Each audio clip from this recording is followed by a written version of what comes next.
Parler lentement. Parler lentement, comme si on ouvrait une vieille blessure. Elle m'appelait à 23 heures. J'avais 9 ans. Je me souviens m'être redressé dans mon lit, dans le noir, tenant le téléphone à 2 mains parce que cela semblait important. Parce qu'elle était importante. Parce que la faire se sentir mieux, légère cassure dans la voix. C'était mon rôle. Elle n'appelait pas pour savoir si j'allais bien. Elle appelait parce qu'elle s'était disputée avec mon père, parce qu'elle avait besoin de quelqu'un pour la calmer, parce qu'elle était seule, parce qu'elle avait besoin que quelqu'un porte ce qu'elle ne pouvait plus porter seule. Et j'étais là. J'étais toujours là. Je ne savais pas comment appeler ça à l'époque. Je savais seulement que les émotions de ma mère m'appartenaient. Sa tristesse, c'était à moi de la réparer. Son anxiété, c'était à moi de l'absorber. Sa solitude, c'était à moi de la combler. J'avais 9 ans et j'étais déjà épuisé. La psychologie sombre a finalement un nom pour ce qui m'est arrivé. Ça s'appelle la parentification. Et c'est l'une des formes de traumatisme infantile les plus invisibles, les plus normalisées, les plus destructrices psychologiquement, dont presque personne ne parle. De l'extérieur, nous avions l'air proches, pas seulement proches, spécial. Les gens souriaient quand ils parlaient de nous. Elle dit tout à sa fille. Elles sont comme des meilleures amies. Elle est tellement mature pour son âge. J'ai entendu ces phrases toute mon enfance. Et le pire, c'est que j'en étais fier. Fier d'être nécessaire. Fier qu'on me fasse confiance. Fier d'être la personne sur qui ma mère s'appuyait. Parce que quand ta mère te regarde comme si tu étais le centre émotionnel de son monde, tu ne remets pas ça en question. Tu le deviens. Je savais quel membre de la famille la blessait. Je savais quand elle faisait semblant d'être heureuse. Je savais quelle nuit elle pleurait avant que mon père rentre à la maison. Je pouvais l'entendre dans la manière dont elle fermait les placards, dans le silence entre ses pas, dans la tension assise discrètement autour de la table du dîner. Les enfants deviennent experts de la météo émotionnelle quand leur survie en dépend. J'avais 9 ans, puis 10, puis 12. Et je portais des émotions qu'aucun enfant ne devrait même comprendre. La psychologie sombre appelle cela la parentification. Cela arrive quand les rôles émotionnels dans une famille s'inversent silencieusement. Au lieu que le parent porte le poids émotionnel de l'enfant commence à porter le poids émotionnel du parent. L'enfant devient celui qui écoute, celui qui réconforte, le régulateur émotionnel, celui qui maintient la stabilité émotionnelle du foyer. Et ce qui rend la parentification si dangereuse, c'est qu'elle ressemble rarement à de la violence. Elle ressemble à de la proximité. Elle ressemble à de la confiance. Elle ressemble à de l'amour. Parfois, cela semble même beau. L'enfant n'est pas frappé, pas abandonné, pas insulté. L'enfant est nécessaire. Et pour un enfant, être nécessaire ressemble exactement à être aimé. Mais il y a une différence entre être aimé et être émotionnellement consommé. Un parent sain protège le système nerveux de son enfant. Un parent blessé s'en nourrit inconsciemment.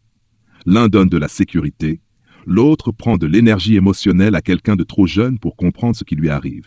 Et lentement, l'enfant apprend quelque chose de dévastateur. Ma valeur vient du fait de porter les autres. Alors, il porte, et porte, et porte encore, jusqu'au jour où il ne reste presque plus rien de lui sous le poids. Je ne savais pas recevoir de l'attention, pas vraiment. Quand les gens me demandaient comment j'allais, je répondais rapidement, puis je ramenais automatiquement la conversation vers eux. Parce que mes sentiments n'avaient jamais été le sujet principal. Les émotions des autres étaient toujours plus fortes, plus urgentes, plus importantes. Et quand quelqu'un essayait de prendre soin de moi, cela me mettait mal à l'aise. Pas parce qu'il faisait quelque chose de mal, mais parce que pour moi, l'amour avait toujours été lié à une responsabilité. L'amour signifiait travail émotionnel. L'amour signifiait calmer les autres, écouter pendant des heures, éviter les conflits, gérer les tensions avant qu'elles explosent. L'amour n'était jamais quelque chose que je recevais paisiblement. C'était quelque chose que je gagnais en devenant utile. Et alors, chaque relation que j'ai eue m'épuisait. Pas parce que les gens étaient mauvais, mais parce qu'on m'avait entraîné à fournir des soins émotionnels avant même qu'on me les demande. Je surveillais les tons de voix, les expressions du visage, les silences, les changements d'énergie. J'entrais dans chaque pièce en cherchant déjà le danger émotionnel. La parentification ne vole pas seulement ton enfance, elle reprogramme ton système nerveux. Elle change la manière dont tu aimes, dont tu fais confiance, dont tu culpabilises d'avoir des besoins. Elle t'enseigne que ton existence doit toujours être utile pour mériter une place. J'avais 26 ans quand je me suis assise face à une thérapeute et que j'ai décrit ma relation avec ma mère pour la première fois. Et le plus étrange, c'est que je ne décrivais pas un traumatisme. Je décrivais quelque chose que je pensais beau, quelque chose qui, selon moi, me rendait spécial. Je lui ai raconté à quel point nous étions proches, à quel point ma mère me faisait confiance, comment j'étais la seule qui la comprenait. Et ma thérapeute a écouté en silence, sans interruption, sans jugement. Puis elle m'a posé une question dont je me souviens encore mot pour mot. Quel âge aviez-vous quand vous avez commencé à prendre soin d'elle? Et je n'ai pas répondu. Parce que la question semblait fausse, parce que dans mon esprit, je ne prenais pas soin d'elle. Nous étions simplement proches, nous nous soutenions mutuellement. Non? Mais soudain, les souvenirs ont commencé à se réorganiser dans ma tête. Les appels tard dans la nuit, les effondrements émotionnels, la pression de devoir la réconforter, la culpabilité chaque fois que je voulais prendre de la distance. Et pour la première fois de ma vie, j'ai cessé de voir ces souvenirs à travers la douleur de ma mère. Et j'ai commencé à les voir à travers les yeux d'une enfant. Ce soir-là, je suis rentré chez moi et j'ai pensé à l'appel de 23 heures, puis à un autre, puis encore un autre. Des années d'appels. Et pour la première fois, j'ai imaginé la petite fille à l'autre bout du fil.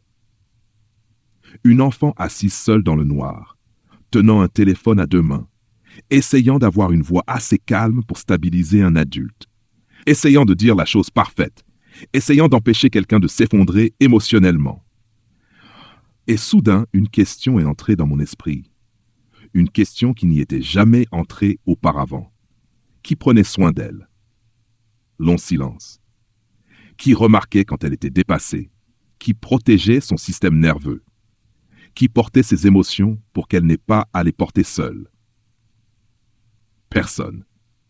Parce qu'elle était trop occupée à porter celle de tout le monde. Et je dois dire quelque chose avec précaution ici. Je ne raconte pas cette histoire parce que je déteste ma mère. Je ne la déteste pas. Elle n'était pas mauvaise. Elle était blessée, seule, affamée émotionnellement.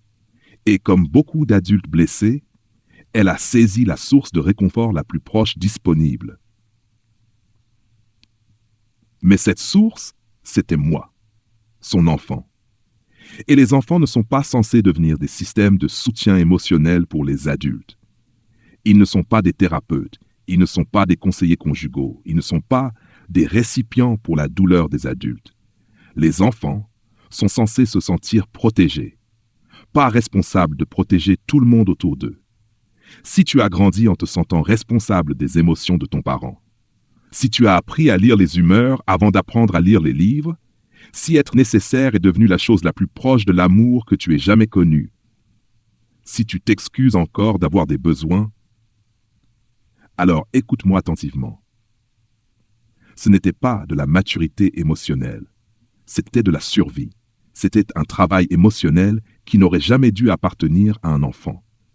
Tu n'étais pas spécial parce que tu savais calmer les adultes. Tu n'étais pas sage pour ton âge.